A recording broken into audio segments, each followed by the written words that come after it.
கார்த்தி ரேவதி சீரியலை பற்றி தான் நம்ம இந்த வீடியோக்குள்ளே நம்ம பார்க்க போகிறோம். நம்ம வீடியோக்குள்ளே போகிறதுக்கு முன்னாடி நம்ம சேனலுக்கு யாரெல்லாம் சப்ஸ்கிரைப் பண்ணலாம் அவங்களாம் சப்ஸ்கிரைப் பண்ணிக்கிடுங்க. பக்கத்தில் உள்ள பெல் பட்டனை கிளிக் பண்ணிடுங்க. வாங்க வீடியோக்குள்ளே போகலாம்.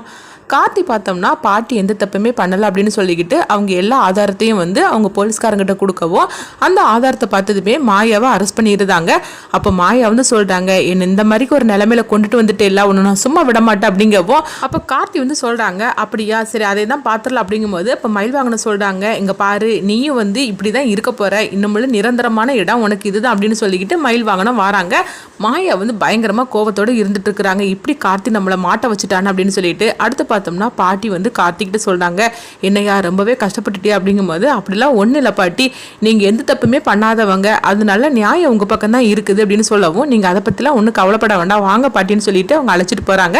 அப்போ பாட்டியை வீட்டில் கொண்டு விடும்போது உடனே துர்காவும் நவீனும் வராங்க. பாட்டி வந்துட்டீங்களா பாட்டி, நான் ரொம்பவே பயந்து போயிட்டேன் அப்படின்னு சொல்லும் போது ஏம்மா பயப்படுதா, அதெல்லாம் ஒன்றும் ஆகாது அப்படிங்கிறாங்க. இல்லை பாட்டி உங்களை இப்படி கூட்டிகிட்டு போனதுமே நான் ரொம்ப பயந்துக்கிட்டேன் அப்படின்னு சொல்லிட்டு துர்கா கண்கலங்கி அழுதுகிட்டு இருக்கிறாங்க.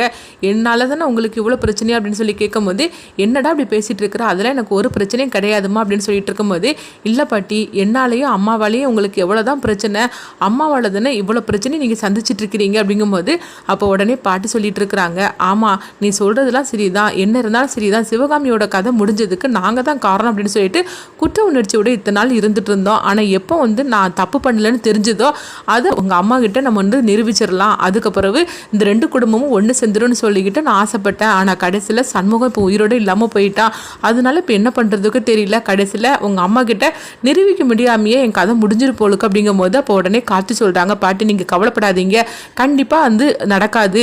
சண்முகம் அவருடைய மொபைலை அதாவது ஏதோ ஒரு ஆதாரத்தை வச்சுட்டு போயிருக்காரு, அவருடைய மொபைல் மட்டும் கிடைச்சிருச்சுன்னா கண்டிப்பாக அத்தை கிட்ட அதை நம்ம காட்டணும்னா அத்தை உங்க மேலே எந்த தப்புமே இல்லைன்னு சொல்லிக்கிட்டு உண்மையை அவங்க புரிஞ்சுக்கிடுவாங்க அப்படின்னு சொல்லவும் என்னையா நீ சொல்லிட்டு இருக்கிற அப்படிங்கும்போது உடனே கார்த்தி ஹாஸ்பிட்டல் நடந்த கதையை சொல்றாங்க. சண்முகத்தை பார்க்கறதுக்காக நான் போகும்போது சண்முகம் கடைசியில் இப்படிதான் சொன்னாரு, செல்போன் அப்படின்னு சொல்லிட்டு இருந்தாரு.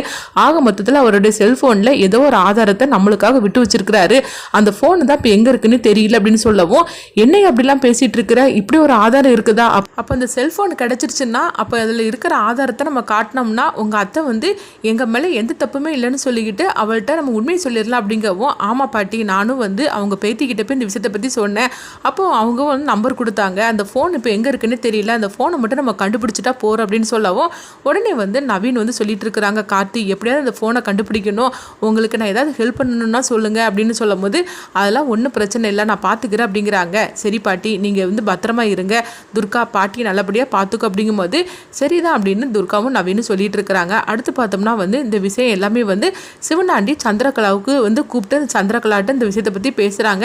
சந்திரா இந்த மாதிரிக்கு அந்த கிளவியை வெளியே எடுத்துட்டான், இப்போ என்ன பண்ணுறதுக்கு தெரியல, மாயா மேலே இந்த மாதிரிக்கு ஒரு பழி சுமத்தி உள்ள தள்ளிட்டா அப்படின்னு சொல்லவும் உடனே சந்திரகலா ரொம்பவே கோவத்தோடு இருக்கிறாங்க.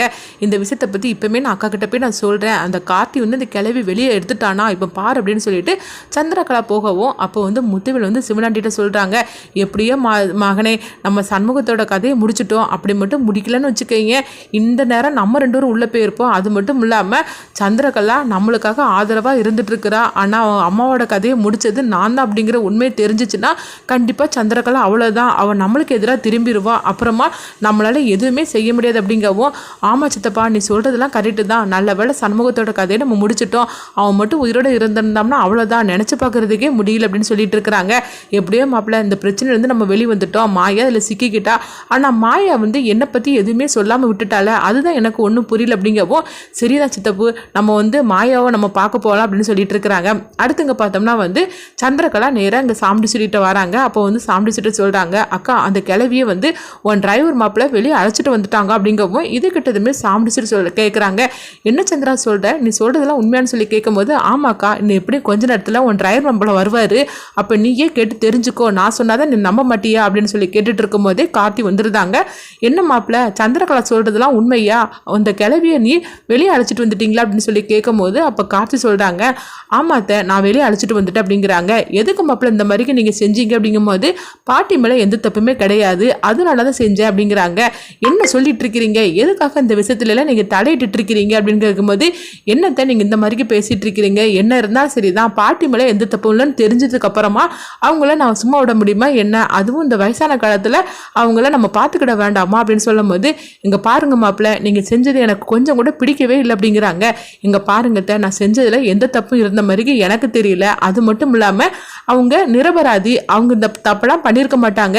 யாரோ பண்ணின தப்புக்கு அவங்க இதுக்காக தண்டனை அனுபவிக்கணும். அதனால தான் அவங்க இடத்துல வேற யாராக இருந்தாலுமே நான் அப்படி தான் நான் செஞ்சுருப்பேன். பாட்டிக்காக நான் செய்யலை, அவங்க இடத்துல யார் இருந்தாலும் அப்படி தான் நான் செஞ்சுருப்பேன். அது என்னுடைய குணம் அப்படின்னு சொல்லவும், அப்போ சாம்பிடிச்சிட்டு சொல்கிறாங்க, ஆமா சந்திரா, மாப்பிள்ளை என்ன இருந்தாலும் சரிதான், அவர் அப்படி தான் செஞ்சுருப்பாரு, சரி விடு தள்ளு அப்படிங்கும்போது, என்னக்கா இந்த விஷயத்தை இவ்வளோ சீக்கிரமாக வந்து விட்டு தள்ளுன்னு சொல்லிட்டேன், அப்படிலாம் விட முடியுமா என்ன? அந்த கிழவி நம்மளுக்காக என்னெல்லாம் பொய் சொல்லியிருக்கிறாங்க, அப்படி இருக்கும்போது நீ இப்படிலாம் பண்ணலாமா அப்படின்னு சொல்லி கேட்கும்போது, என்ன சந்திரா நான் என்ன பண்ணேன் அப்படின்னு சொல்லும் போது, உன் கார்த்தி மாப்பிள்ளைய கொஞ்சம் அடக்கி வை, அப்படி இல்லைன்னா ரொம்ப ஓவரா தான் பண்ணிட்டு இருக்கிறாரு. ஏற்கனவே துர்கா வீட்டை விட்டு போய் அங்க வந்து இருந்துட்டு இருக்கிறா, இப்போ இவர் என்னன்னா இந்த மாதிரிக்கு பண்ணியிருக்கிறாரு, அப்போ உனக்குன்னு இந்த வீட்டுல மரியாதையே கிடையாது அப்படின்னு சொல்லும் போது, இங்க பார் சந்திரா, கார்த்தி பத்தி தான் நம்மளுக்கு தெரியும்ல, மாப்பிள்ளை யாரா இருந்தாலும் அவர் இப்படிதான் வந்து உதவி பண்ணுவாருன்னு நம்மளுக்கு நல்லாவே தெரியும். அதனால இந்த பிரச்சனை இதோட விட்டு தள்ளுறியா? அவங்க எக்கடு கட்டு போட்ட அந்த கிளவி, அவங்க வெளியே இருந்தா என்ன உள்ள இருந்தா நம்மளுக்கு என்ன அப்படின்னு சொல்லவும் சந்திரகலை எரிச்சல் அடைகிறாங்க. நம்ம இந்த விஷயத்த எவ்வளவு பெருசாக்கலாம்னு சொல்லிட்டு வந்தோம், ஆனா அக்கா என்னன்னா இந்த மாதிரிக்கு பேசி பேசாம அமைதி ஆயிட்டால, இந்த கார்த்தியை வீட்டை விட்டு அனுப்பணும்னு சொல்லிக்கிட்டு இந்த கிளவியோட பிரச்சனையை பெருசாக்கலாம்னு சொல்லி நினைச்சோம். ஆனா கார்த்தி எப்படியோ வசமா பேசி அக்காவை ஆஃப் பண்ணிட்டானே அப்படின்னு சொல்லிட்டு சந்திரகலை எரிச்சலோட இருக்கவும், அடுத்து பார்த்தோம்னா வந்து அவங்க ராஜராஜன் வந்து சந்திரகலையோட சொல்லிட்டு இருக்கிறாங்க, இங்க பாரு, எங்க அம்மா விஷயத்துல நீ ரொம்ப ஓவரா தான் தலையிட்டு இருக்கிற, சாமுண்டிஸ்ரீ கூட பேசாம அமைதியா தான் இருந்துட்டு இருக்கிறா, ஆனா நீ தான் அவளை வந்து இந்த மாதிரிலாம் தூண்டி விட்டுட்டு இருக்கிற, இன்னுமே எங்க அம்மா விஷயத்துல நீ ஏதாவது தலையிட்டேன்னு வச்சுக்கீங்க, அப்புறமா உனக்கு என்ன பண்ணுவேன்னு தெரியாது, ஏற்கனவே அன்னைக்கு அரை வாங்கினது ஞாபகம் இருக்குதா, இன்னுமே திரும்ப இது மாதிரிக்கு வச்சிடாது அப்படின்னு சொல்லிக்கிட்டு ராஜராஜன் சந்திரகலாவை திட்டிட்டு போகவும், உடனே சந்திரகலா எரிச்சலோட அங்கிருந்து கிளம்புறாங்க. அடுத்து பார்த்தோம்னா கார்த்திட்ட வந்து ராஜராஜன் கேட்குறாங்க, என்ன மாப்பிள்ள எப்படியோ வந்து அம்மாவை காப்பாற்றி அழைச்சிட்டு வந்துட்டீங்களா, என்ன நடந்துச்சு அப்படின்னு சொல்லி கேட்கும்போது, அப்போ மயில்வாகனமும் கார்த்தியும் வந்து நடந்த எல்லா விஷயத்தையும் இதை சொல்லிட்டு இருக்கிறாங்க. இதை கேட்டதுமே ராஜராஜன் சொல்றாங்க, எப்படியோ மாப்பிள்ள அம்மாவை வெளியே அழைச்சிட்டு வந்துட்டீங்க, ஆனால் வந்து அம்மா எதுக்காக கஷ்டப்பட்டாங்களோ, சண்முகம் எதுக்காக தன்னுடைய உயிரை விட்டானோ அது நடக்காம போச்சுது அப்படிங்கும் போது, அப்போ மயில்வாகனம் சொல்றாங்க, மாமா அதுக்கும் ஆதாரம் இருக்குது, சண்முகம் வந்து அவர் மொபைலில் ஏதோ ஒரு ஆதாரத்தை வச்சிருக்கிறாரு, ஆனால் இப்போ அந்த மொபைல் எங்கன்னு தான் தெரியல, அது மட்டும் நம்ம கண்டுபிடிச்சிட்டோம்னா அதுக்கப்புறம் அதாவது பாட்டி மேலே எந்த தப்புமே இல்லைன்னு சொல்லிட்டு நம்ம அத்தைகிட்ட வந்து நம்ம நிரூபிச்சிடலாம் அப்படிங்கிறாங்க. என்ன மாப்பிள்ள சொல்றீங்க, அந்த மொபைல் கிடச்சிருச்சுன்னா அப்போது அம்மா வந்து எந்த தப்புமே பண்ணலைன்னு சொல்லிட்டு நம்ம நிரூபிச்சிடலாமான்னு சொல்லி கேட்கும்போது, ஆமாம் மாமா, ஆனால் அதில் என்ன இருக்குன்னு தெரியல, ஆனால் ஏதோ ஒரு நல்ல ஆதாரம் நம்மளுக்காக இருக்குது, அந்த ஃபோன் தான் எங்கே இருக்குன்னு தெரியல அப்படின்னு சொல்லிட்டு இருக்கிறாங்க. அடுத்து பார்த்தோம்னா பூஜை ரூமை தான் காட்டுறாங்க. பூஜை ரூமில் அந்த பாத்திரத்துக்குள்ளே தான் வந்து சண்முகத்தோட மொபைல் இருக்குது. அந்த மொபைலை வந்து யார் பார்க்க போகிறாங்க, எப்படி பார்க்க போகிறாங்கன்னு சொல்லி கதையை வந்து நம்ம வந்து வரக்கூடிய எபிசோடில் தான் பார்க்கலாம். அடுத்தவங்க பார்த்தோம்னா வந்து கார்த்தியை தான் காட்டுறாங்க. கார்த்தி வந்து அந்த மொபைலுக்கு ஃபோன் பண்ணிகிட்டே இருக்கிறாங்க, ஆனால் மொபைல் வந்து ஃபோன் வந்து சுவிட்ச் ஆஃப் ஆகிடுச்சு போலுக்குது. அப்போ சரவணனுக்கு கார்த்தி வந்து ஃபோன் பண்ணுறாங்க, இந்த நம்பர் வந்து எங்கே இருக்குதுன்னு மட்டும் கண்டுபிடிச்சி சொல்லுங்க அப்படிங்கவும், உடனே வந்து அவங்களும் வந்து அதை தேடி பார்க்குறாங்க. ஃபோன் வந்து சுவிட்ச் ஆஃப் ஆகிருக்கிறனால அந்த சிக்னல் வந்து சரியாக தெரிய மாட்டேங்குது அப்படின்னு சொல்லவும், சரி எப்படியாவது வந்து நம்ம வந்து அதை கண்டுபிடிச்சிடலாம், நீ ஒன்றும் கவலைப்படாத கார்த்தி அப்படின்னு சொல்லிட்டு இருக்கிறாங்க. அடுத்து பார்த்தோம்னா கார்த்தி வந்து நினைக்கிறாங்க, சண்முகம் வந்து கடைசியில் எங்கே இருந்தார், அவர் ஃபோன் எங்கே விழுந்திருக்குன்னு சொல்லிட்டு அவங்க யோசனை பண்ணும்போது, சண்முகத்துக்கு மண்டபத்தில் வச்சு தானே இந்த மாதிரிக்கு நடந்துச்சுது அப்படின்னா கண்டிப்பாக வந்து மண்டபத்தில் தான் அந்த ஃபோன் எங்கேயாவது விழுந்திருக்கணும் அப்படின்னு சொல்லிட்டு கார்த்தி நினைக்கிறாங்க.